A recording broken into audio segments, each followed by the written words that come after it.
Captain Alex Romano stared at the flickering emergency message on his command screen and felt his stomach drop. The transmission came from Kristallos Prime, homeworld of the Zephyrians, and the voice speaking was filled with panic and desperation.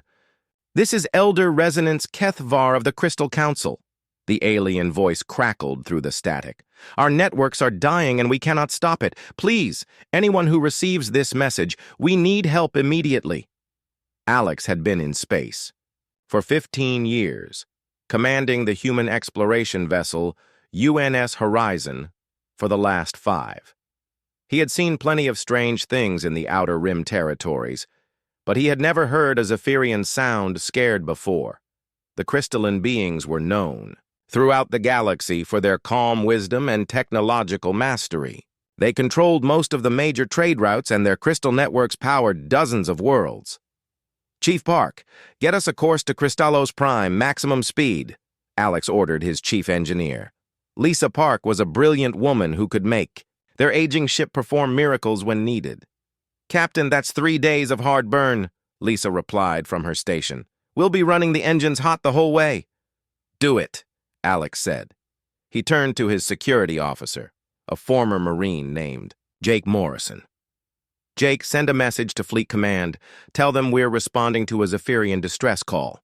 The crew of the Horizon had been conducting routine surveys of dead systems in the Outer Rim, looking for new mineral deposits and checking for signs of ancient civilizations.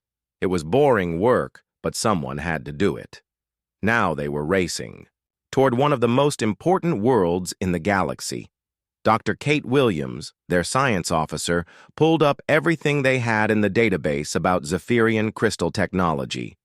The information was limited because the Zephyrians guarded their secrets carefully.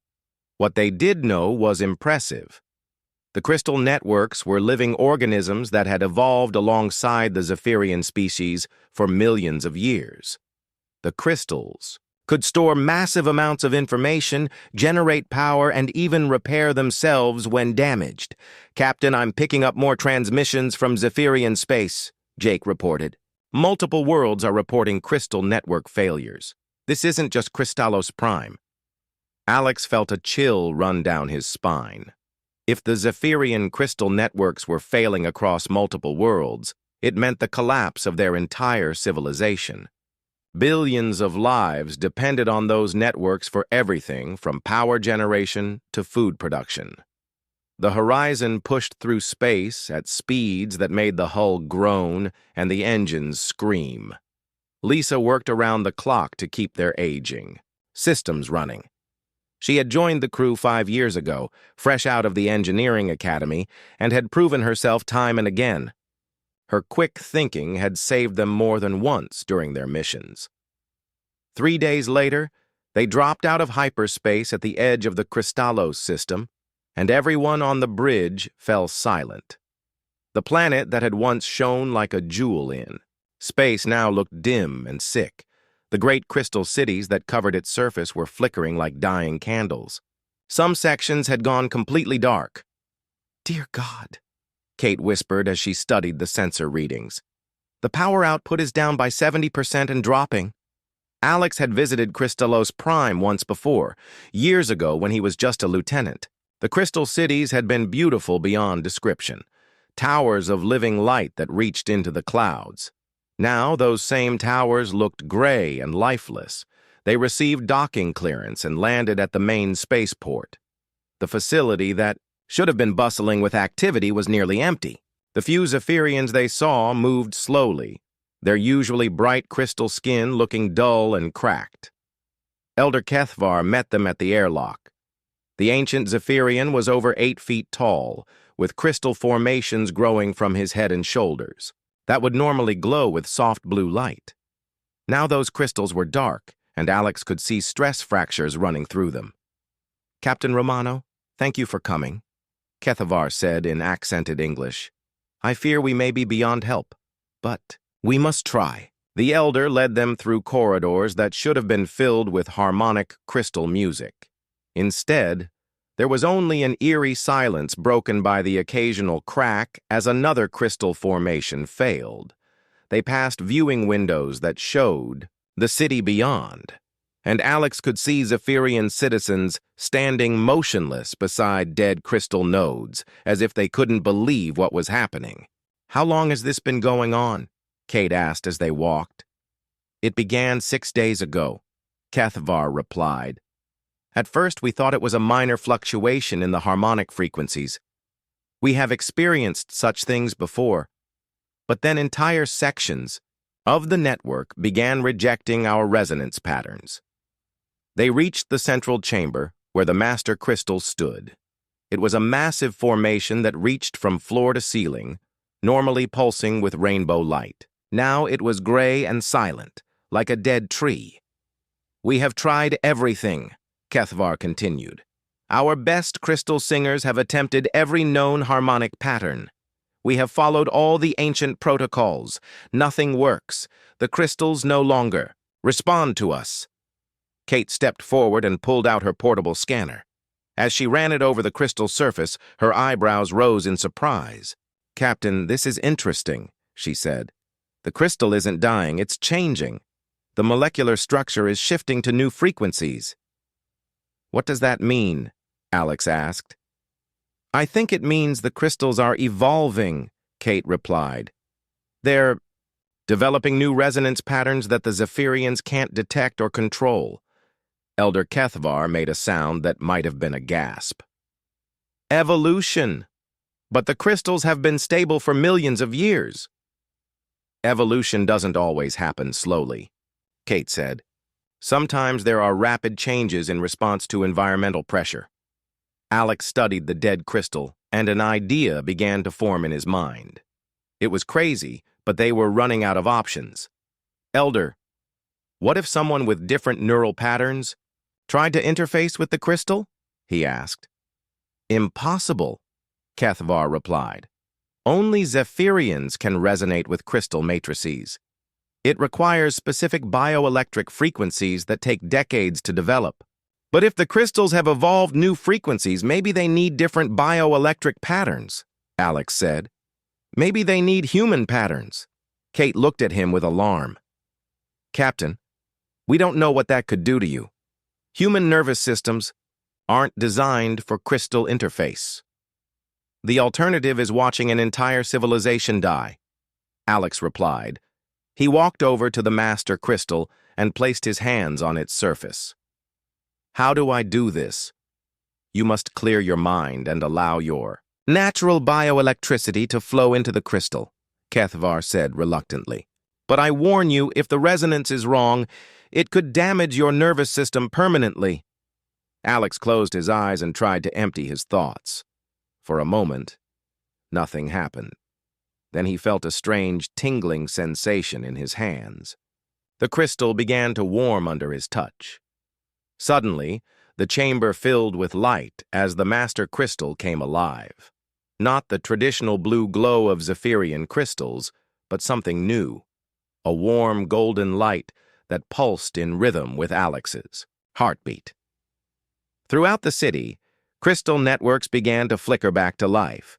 The harmonic music that was the heartbeat of Zephyrian civilization returned. But it was different now.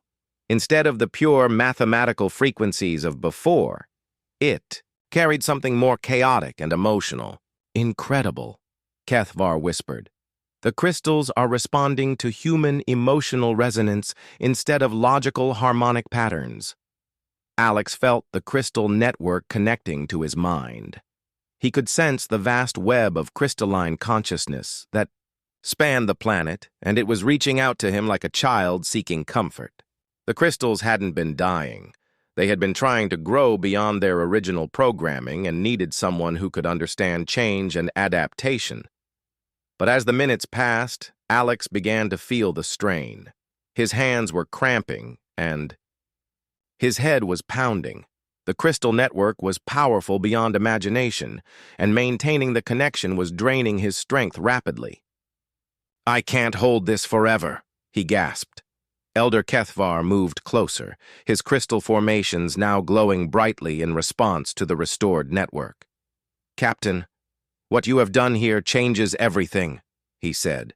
"The crystals no longer respond to Zephyrian control. They require human neural patterns to function. We will need to request immediate assistance from your people. Alex realized the implications were staggering. The Zephyrians, masters of crystal technology for millions of years, now depended on humans to operate their most basic systems. It would change the balance of power in the entire galaxy. As reports came in from across Zephyrian space, they learned that the same thing was happening on every world. Crystal networks were evolving beyond Zephyrian control, and only human operators could restore them. But even as they celebrated saving Crystallos Prime, new emergency messages began arriving from other parts of the galaxy. The Valdari telepathic networks were experiencing massive interference. The Korthax military fleet was reporting system failures. The Merthai underwater cities were losing environmental control. One by one, the great civilizations of the galaxy were facing the same crisis. Their most advanced technologies were evolving beyond their creators' ability to control them. And somewhere in the back of his mind, Alex Romano wondered if they had just witnessed the beginning of something much larger than an 3 months after the Crystallos incident, Admiral Susan Carter sat in the emergency session of the Federation Council on Unity Station and watched as panic spread through the galaxy's most powerful leaders. The massive circular chamber that normally hosted peaceful debates now echoed with desperate voices speaking dozens of languages. The aquatic Merthai representative floated in her specialized water tank, her blue-scaled face twisted with worry, as she reported that their underwater cities were losing life support systems. The energy-based Photari flickered unstably as they described dimensional tears appearing in their home realm. Even the mechanical Axiom Collective spoke with uncharacteristic emotion about their AI networks rebelling against original programming. Susan had been humanity's representative to the Federation for 8 years, but she had never seen anything like this. Reports flooded in from across the galaxy describing the same pattern. Advanced civilizations that had remained stable for millions of years were suddenly unable to control their own technologies. Dr. Nathan Brooks, Earth's leading expert on alien technology, stood at the central podium presenting his analysis to the Council. His gray hair was disheveled from weeks of sleepless research, but his voice remained steady as he delivered news that no one wanted to hear. Every failing system shares one characteristic, Nathan said, his words echoing through the chamber.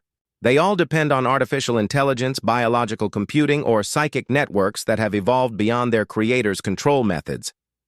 The Valdari representative, a tall being with large black eyes and pale skin, spoke through their translation device. You suggest that our telepathic networks, evolved over millions of years, have somehow outgrown us in mere months. Not outgrown, Nathan replied. Evolved. These systems haven't become more powerful in the traditional sense. They've become more complex, developing new operational parameters that their original creators cannot interface with.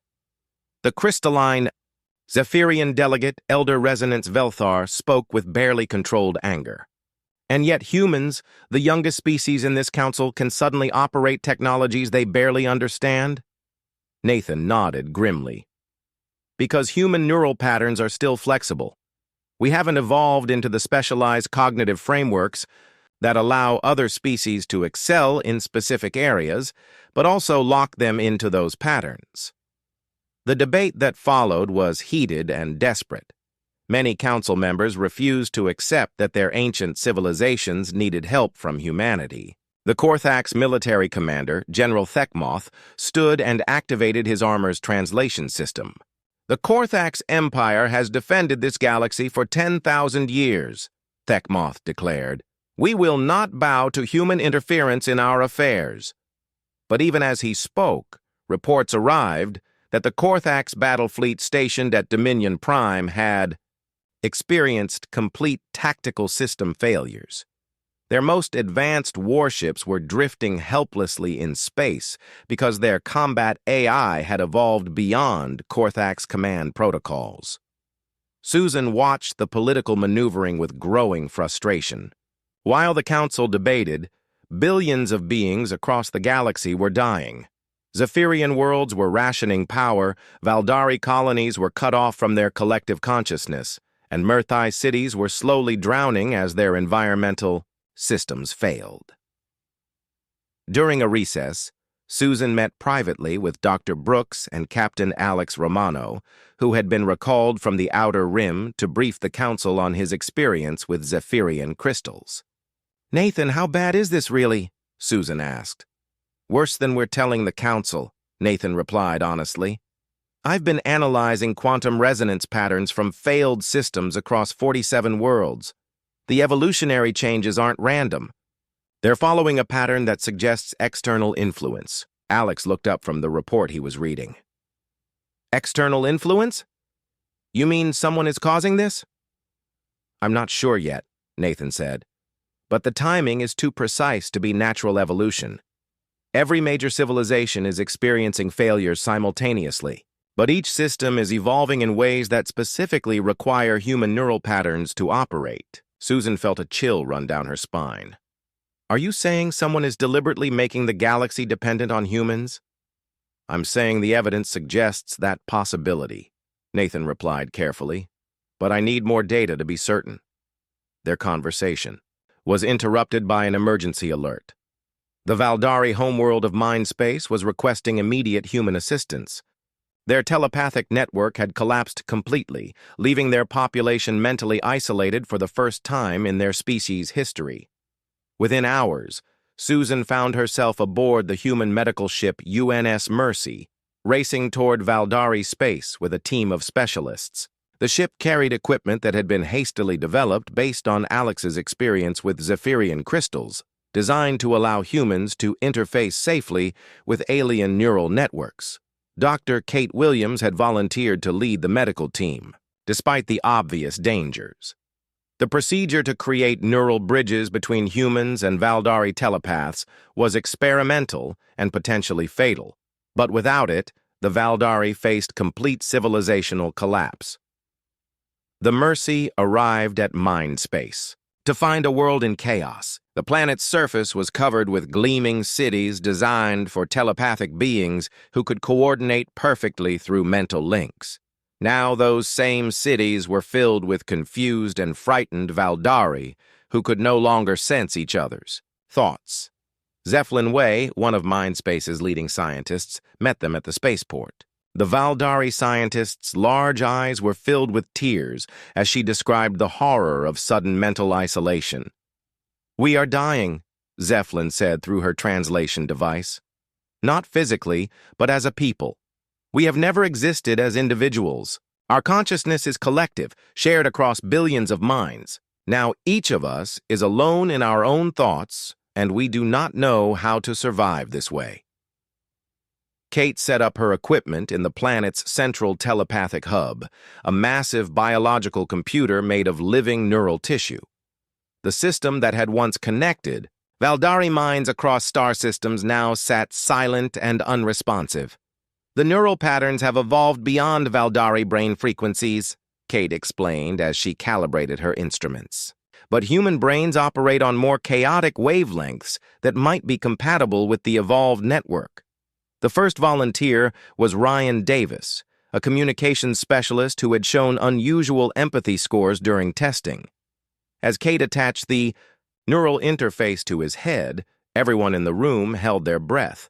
The procedure was agonizing to watch. Ryan's body convulsed as alien thoughts flooded his mind, but slowly he began to establish a connection with the Valdari network. Through him, scattered groups of Valdari could once again share thoughts and emotions, but the process came at a terrible cost. When the session ended, Ryan was barely conscious and spoke in a mixture of human languages and Valdari telepathic concepts that his vocal cords couldn't properly express. The neural bridge had permanently altered his brain structure. Despite the dangers, more human volunteers stepped forward.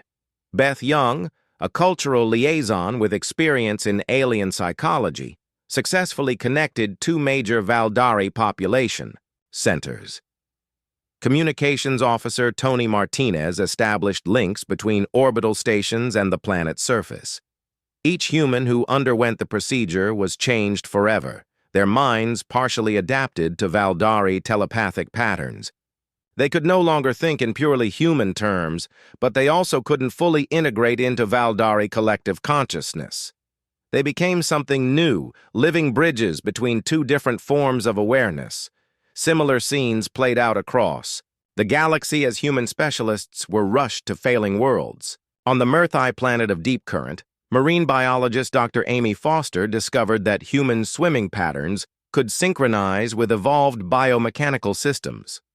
Her team of aquatic specialists became essential for maintaining underwater city operations. At Korthax Dominion Prime, former military consultant Colonel Ray Tucker worked with General Thekmoth to prevent the evolved combat AI from turning its weapons on its creators. The AI had developed strategic thinking patterns too advanced for Korthak's military doctrine, but Tucker's experience with asymmetric warfare allowed him to communicate with the new tactical paradigms. As weeks passed, a disturbing pattern emerged. The evolved systems didn't just respond to humans, they preferred human operators. Technologies that had required decades of alien training now responded intuitively to humans with minimal preparation. On Kristallos Prime, Elder Kethvar made a discovery that shook the foundations of galactic civilization. The crystal networks weren't just accepting human control, they were actively rejecting Zephyrian attempts to regain independence. When Zephyrian technicians tried to modify the crystals to reduce human dependency, the networks shut down completely. The political implications were staggering. Humanity had gone from being the galaxy's newest and least significant member to controlling critical infrastructure on dozens of major worlds. Human technicians now held the power to plunge entire civilizations into darkness with a single decision. Susan found herself at the center of a growing storm of resentment and suspicion. Some species accused humanity of deliberately causing the crisis to gain power. Others demanded that humans share their neural interface techniques, not understanding that the process required specifically human brain patterns. 6 months after the crisis began, the galaxy had reorganized itself around human control of critical systems, and the resentment was growing dangerous. Captain Alex Romano stood in the ruins of a bombed crystal facility on the Zephyrian world of New Harmony, looking at the bodies of 3 human technicians who had died in the explosion. The attack had been carried out by a group calling themselves the Crystal Purists, led by a radical Zephyrian named Resonance Velthar. They believed that dependence on humans was destroying their ancient culture and preferred to let their civilization collapse rather than accept alien control of their sacred crystal networks.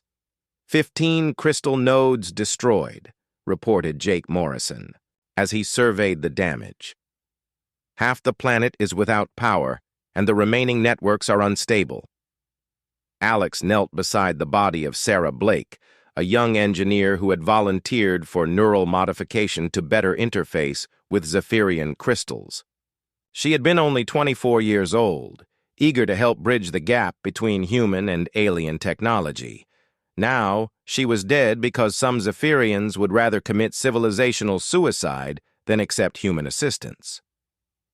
Dr. Kate Williams worked frantically to stabilize the surviving crystal networks while Lisa Park tried to repair the damaged interface equipment. The bombing had not only killed the human operators, but also severed the neural connections that kept the crystals functioning, plunging millions of Zephyrians into darkness. "We need to evacuate the remaining human technicians," Jake advised. "Intelligence reports suggest the Crystal Purists are planning more attacks." Alex shook his head. "If we leave, the entire planet loses power within days. We stay and we keep people alive, but we also paint targets on our backs." The moral complexity of their situation was eating at Alex. Humans had become essential for galactic survival, but that same essentiality made them targets for extremist groups who saw human control as an unacceptable violation of their species' independence. Similar tensions were erupting across the galaxy.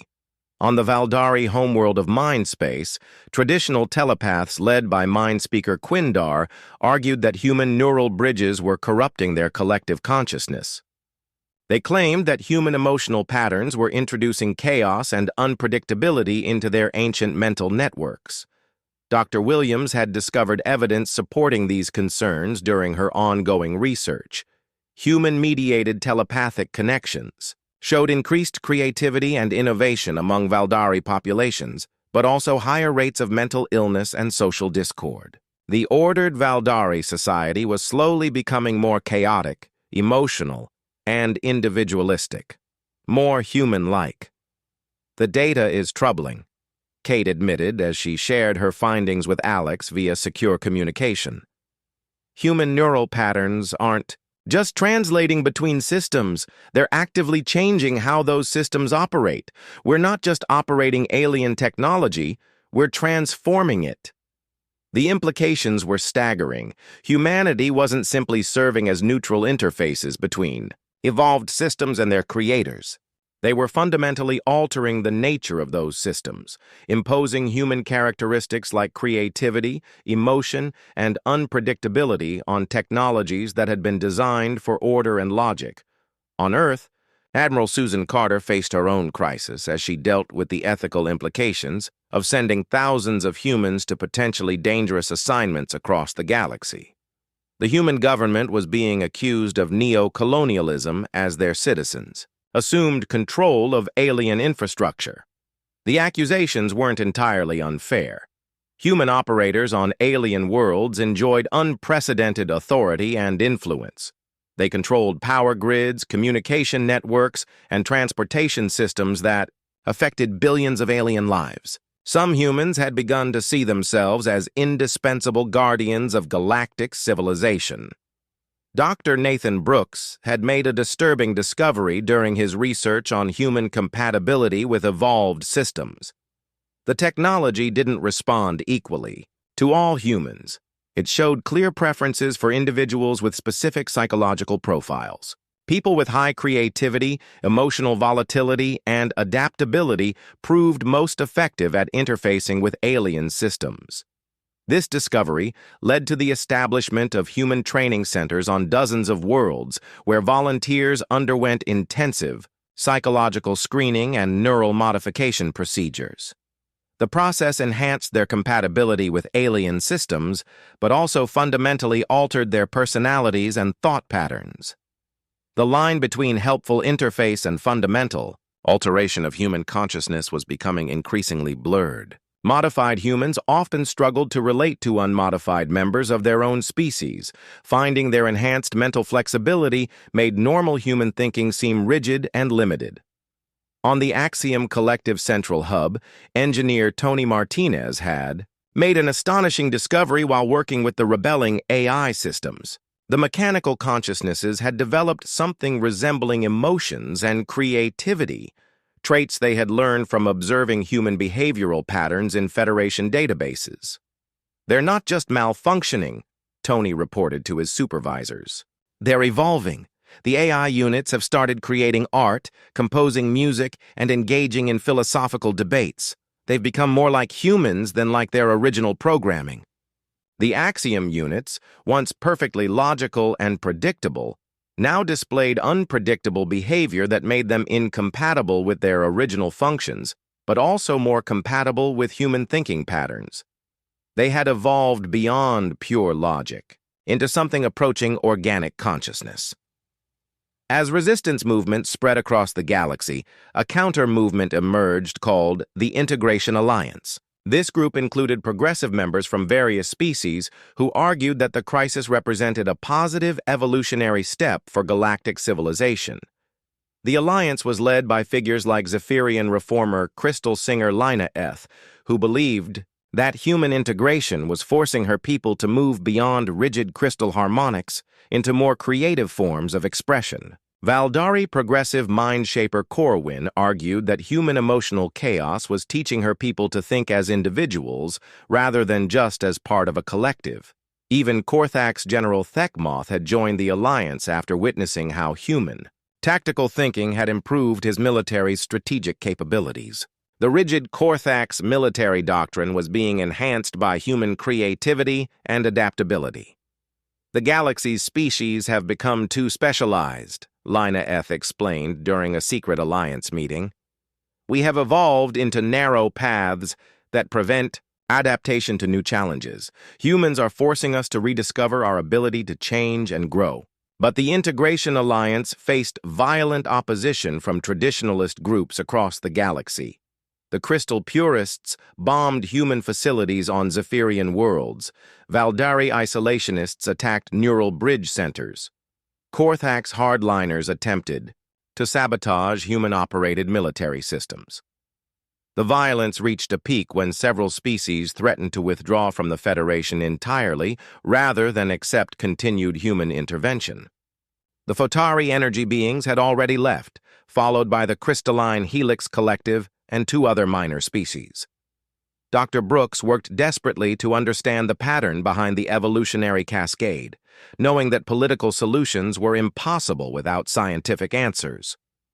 His research had identified quantum signatures suggesting the changes weren't entirely natural, but he needed more data to prove external manipulation. The breakthrough came when his team detected unusual quantum resonance patterns emanating from a dead world called Terminus 7, located in a quarantine system that had been off-limits for over 1 million years.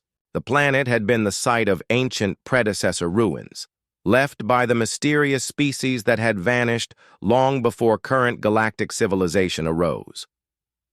The quantum signatures match the evolutionary patterns we've been tracking, Brooks reported to Admiral Carter. Whatever is causing these changes might be connected to predecessor technology. The discovery provided a possible explanation for the crisis, but it also raised terrifying new questions. If ancient technology was responsible for the evolutionary cascade, what was its purpose? Why was it activating now? And what did it want with humanity? As political tensions reached a breaking point, Captain Romano received orders to lead a joint expedition to Terminus 7. Despite their differences, representatives from major galactic species recognized that understanding the source of the crisis was more important than their political disagreements. The expedition would include Crystal Purist leader Velthar, who opposed human integration but wanted answers about the crystal evolution. Mindspeaker Quindar joined despite his hostility toward human neural corruption. Integration Alliance member Lina Eth came to represent progressive voices. Alex understood that the mission might be their last chance to prevent galactic civil war. The various factions were moving toward open conflict, with some species preparing military action against human-controlled facilities. If they couldn't find answers on Terminus 7, the galaxy might tear itself apart. As the expedition ship prepared to depart for the Forbidden World, Alex reflected on how much had changed since he first touched a Zephyrian crystal on Crystallos Prime.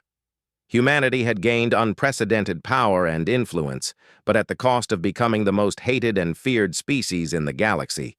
The humans had become saviors and oppressors simultaneously.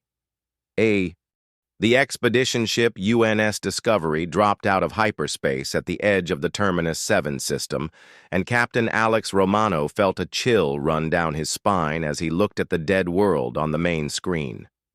The planet was gray and lifeless, its surface scarred by ancient craters and twisted metal structures that defied easy understanding. Dr. Nathan Brooks stood beside him, studying sensor readings that made no sense according to known physics. "The quantum resonance is off the charts," Nathan reported. "Whatever is down there is still active after millions of years." The expedition team was an unlikely mix of allies and enemies forced together by necessity. Crystal Purist leader Velthar maintained cold silence toward the human crew members, while Integration Alliance member Lina Eth tried to build bridges between the opposing factions. Mindspeaker Quindar seemed lost in his own thoughts, probably struggling with the mental isolation that all Valdari experienced when cut off from their collective consciousness. Dr. Linda Moore, Earth's leading expert on ancient civilizations, had spent the 3-day journey studying every scrap of information about the predecessors. The mysterious species had vanished over 1 million years ago, leaving behind only scattered ruins and technologies that modern science could barely comprehend. The predecessors were incredibly advanced, Linda explained as they prepared for landing. But they weren't conquerors or builders of empire. Every piece of evidence suggests they were trying to solve some kind of galactic-scale problem. The Discovery landed near the largest predecessor complex, a sprawling underground facility that extended deep into the planet's crust. The entrance was a massive archway covered in symbols that seemed to shift and change when viewed directly. Alex led the landing party, which included Jake Morrison for security, Dr. Kate Williams for medical support, and quantum physicist Dr. Carl Henderson. The alien representatives followed reluctantly, their various species environmental suits making them look like strange mechanical creatures. As they descended into the complex, their equipment registered energy readings that shouldn't have been possible. The predecessor technology was still functioning after eons of abandonment, powered by sources that their instruments couldn't identify. The corridors were vast and empty, designed for beings much larger than any current galactic species. Strange lighting panels activated as they passed, responding to their presence with soft, multicolored illumination. The walls were covered with moving displays that showed incomprehensible data flows and mathematical equations. "This place is like a living computer," Carl observed as he recorded the energy patterns. "The entire complex is processing information at quantum speeds." They reached a central chamber that took everyone's breath away. The room was enormous, with a domed ceiling that showed a perfect holographic display of the galaxy. Stars moved in real time, showing current conditions across billions of systems. In the center of the chamber stood a device that hurt to look at directly.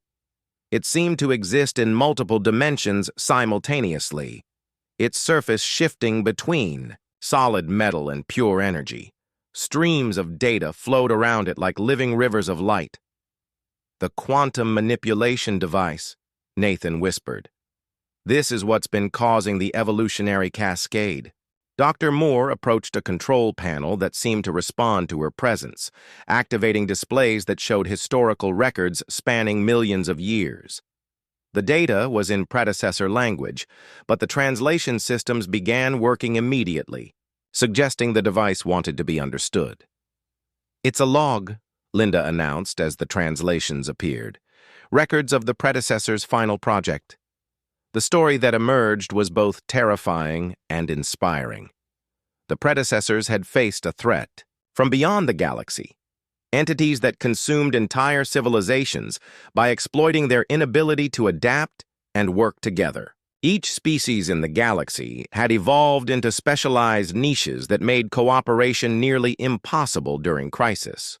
They called them the Convergence, Linda read from the displays, a hive-mind intelligence that had already destroyed multiple galaxies by turning their inhabitants' specialization against them. The predecessors had tried to fight the Convergence directly, but realized that victory required unprecedented cooperation between species with completely different forms of consciousness and technology. However, the galaxy's civilizations were too rigid and isolated to achieve true integration. The quantum device had been their solution, a machine designed to force evolutionary adaptation by making traditional technologies incompatible with their creators' control methods. The goal was to create conditions that would require species to move beyond their limitations and work together. Velthar made an angry sound through his translator. "You speak of forced evolution as if it were beneficial. The predecessors had no right to manipulate our development." "But they were trying to save the galaxy," Lina Eth replied. "Without adaptation, all of our civilizations would have remained isolated and vulnerable. The device's logs revealed why humans served as universal interfaces. The predecessors had calculated that eventually, a species would emerge with the neural flexibility to serve as bridges between different forms of consciousness. They had programmed the device to gradually introduce compatibility requirements, that would identify and empower such a species. Quindar spoke for the first time since entering the complex. The chaos in human minds, which we have always seen as primitive, is actually the key to connecting evolved systems. Kate studied medical data from the device's records. Human neural patterns don't follow the rigid structures that lock other species into specific capabilities. Our chaotic thinking allows us to adapt to any system. But Carl's analysis of the device revealed something more disturbing. "This is only the first phase," he announced. "According to these readings, the device has been gradually increasing galactic technological integration over the past 6 months. But there's a second phase programmed to activate once humans reach sufficient distribution across the galaxy. The second phase would fundamentally alter the relationship between consciousness and technology throughout the galaxy. Instead of species controlling their own systems, all technology would become part of a unified network that required constant cooperation between different forms of awareness. A galactic collective consciousness, Nathan realized. With humans serving as the connecting nodes between species, the implications were staggering. The predecessor device wasn't just making technology dependent on humans, it was preparing to create a galaxy-wide integrated awareness that would forever change the nature of civilization itself.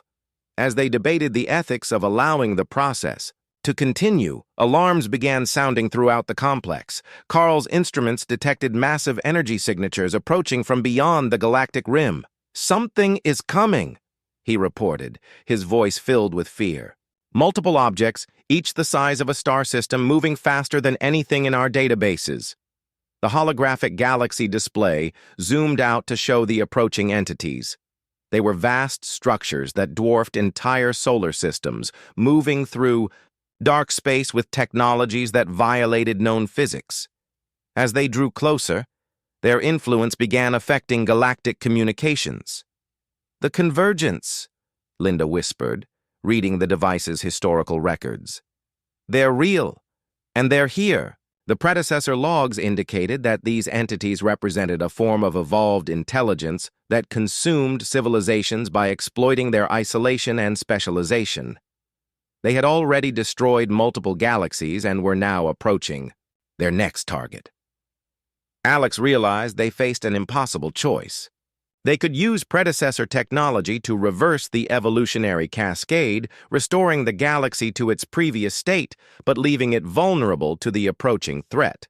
Or they could allow the process to complete, creating a unified galactic consciousness that might be able to resist the convergence but would forever change what it meant to be an individual conscious being. "How long do we have?" Alex asked. Carl studied the approach vectors. "Based on their current speed, the convergence will reach the galactic rim in approximately 18 months. "And how long until the second phase activates?" Nathan checked the device's programming. "The system is monitoring human distribution across the galaxy. At current rates of deployment, second phase activation will occur in 14 months. They had barely a year to decide the fate of galactic civilization. Either maintain individual species identity and face certain destruction by the convergence, or surrender to forced evolution and become part of something unprecedented." Velthar spoke with barely controlled rage. "We cannot allow ancient machines to dictate our evolution, no matter what threat approaches." Linaeth disagreed. "The predecessors faced this same enemy and barely survived. They left us the tools we need to succeed where they could not." Quindar remained silent, his large eyes reflecting the light from the quantum device as he considered the choice between preservation and transformation. Alex looked around the chamber at representatives of species that had been enemies just hours before. The approaching threat made their political differences seem insignificant. The galaxy needed to decide quickly whether to embrace the predecessor's forced evolution or find another way to face the convergence. But as they prepared to return to their ship with this terrible knowledge, the revelation about the predecessor device and the approaching convergence created chaos across the galaxy as the news spread from Unity Station to every major world. Admiral Susan Carter stood in the Emergency Command Center, coordinating the largest diplomatic effort in galactic history as representatives from over 200 species argued about humanity's role in their survival. Captain Alex Romano had returned from Terminus 7 with proof that the evolutionary cascade was designed to prepare the galaxy for an existential threat. The convergence entities were now 12 months away from the galactic rim, and their influence was already disrupting communications across multiple systems. Dr. Nathan Brooks worked frantically with the data from the predecessor device, trying to understand exactly what would happen when the second phase activated. His findings were both promising and terrifying.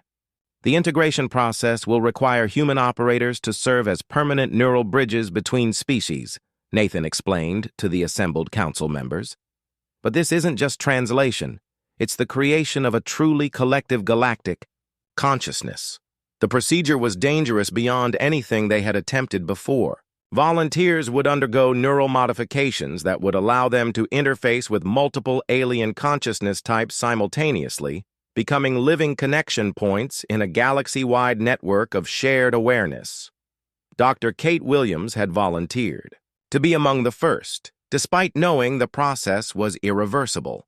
"Someone has to take the risk," she said as the medical team prepared the experimental equipment.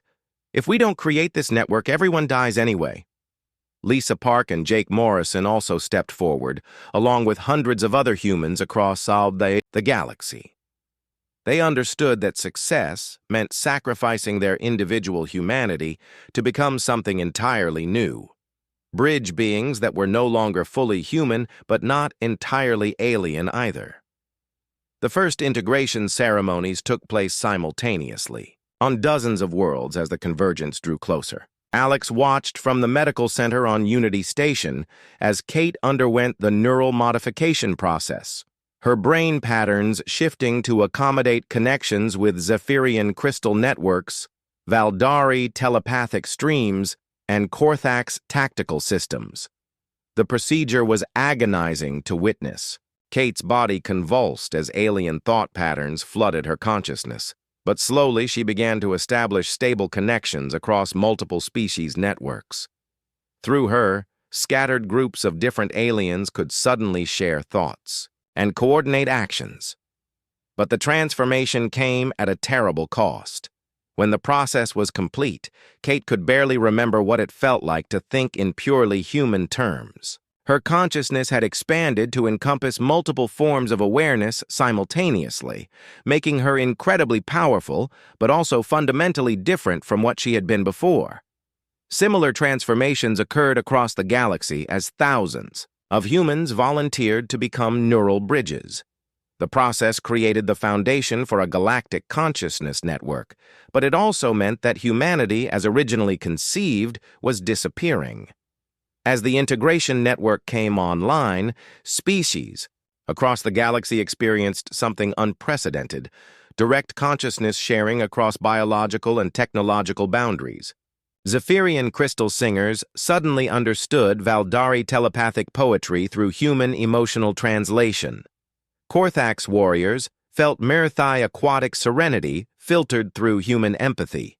Axiom AIs experienced organic creativity for the first time through human neural patterns. The integration was chaotic and overwhelming.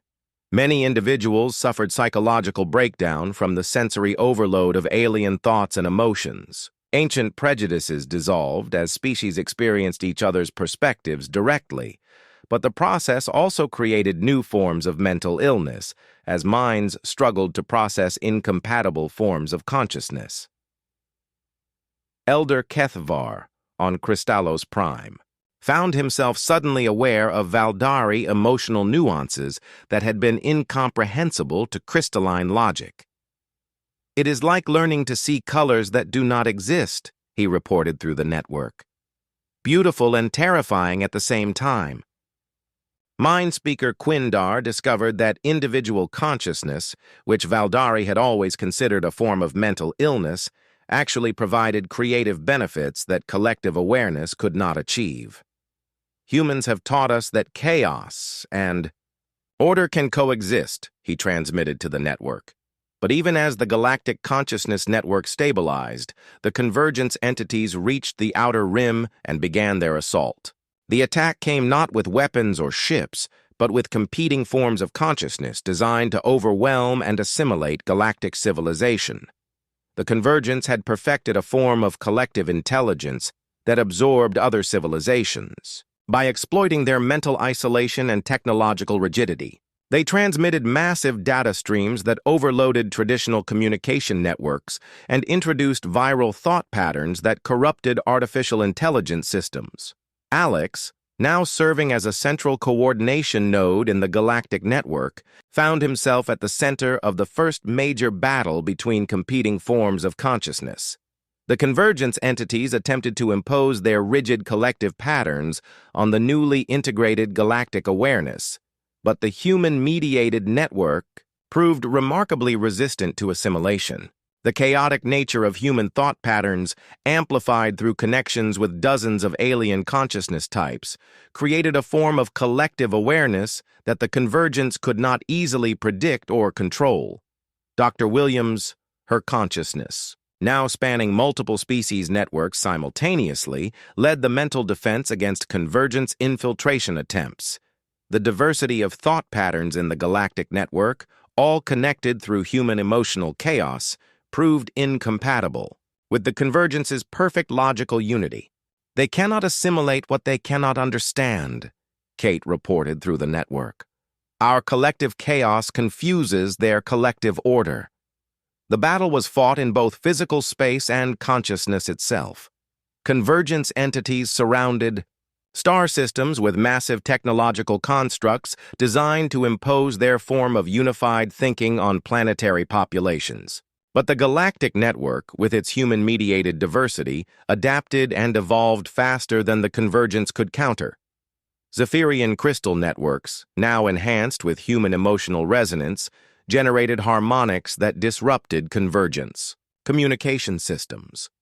Valdari telepaths, connected through human neural bridges, created mental interference patterns that confused the invading collective consciousness. Korthak's military units, coordinated through human tactical flexibility, employed strategies too unpredictable for convergence analysis. The final confrontation occurred when Captain Romano, now more bridge consciousness than individual human, led a coordinated assault into the heart of the largest convergence entity. The experience was like diving into an ocean of pure logical perfection, where every thought was calculated and every decision was optimal. But the convergence entities discovered something they had never encountered before, a form of collective consciousness that embraced imperfection and celebrated chaos. The galactic network, with its human-mediated connections between incompatible forms of awareness, represented everything the convergence had evolved beyond. We are order, the convergence entities communicated through stolen frequencies. We are perfection achieved through unity of purpose. We are chaos, Alex replied through the galactic network. We are growth achieved through diversity of thought. The philosophical incompatibility proved decisive. The convergence entities, faced with a form of collective consciousness that they could neither understand nor assimilate, made a choice that surprised everyone. They withdrew beyond the galactic rim rather than continue a conflict they could not win. But victory came at an enormous cost. The Galactic Consciousness Network could not be dismantled without losing the ability to resist future threats. Species across the galaxy now existed in a state of permanent partial consciousness, sharing, forever connected through human neural bridges. 5 years after the crisis began, Admiral Carter reflected on what the galaxy had become. Hybrid communities of multiple species worked together in ways that had been impossible before integration. Art and science had exploded with new forms of expression that blended different types of consciousness. Philosophy had evolved to encompass forms of awareness that no single species could have imagined. But the price had been steep. Humans who had volunteered to become neural bridges could never return to their original form. They existed as living connections between different forms of consciousness, essential for galactic function but forever changed from what they had once been. Captain Romano, now serving as Director of Galactic Integration, barely remembered what it felt like to think as a purely individual human consciousness. His awareness spanned thousands of worlds and billions of minds, making him incredibly powerful but also profoundly isolated from his original identity. The galaxy had survived the convergence threat, but in saving everyone else, humanity had sacrificed its own distinct existence. They had become the nervous system of galactic civilization, essential for its function, but no longer recognizable as the species that had first ventured into space centuries before. New signals from distant galaxies brought hope for the future. Other civilizations that had successfully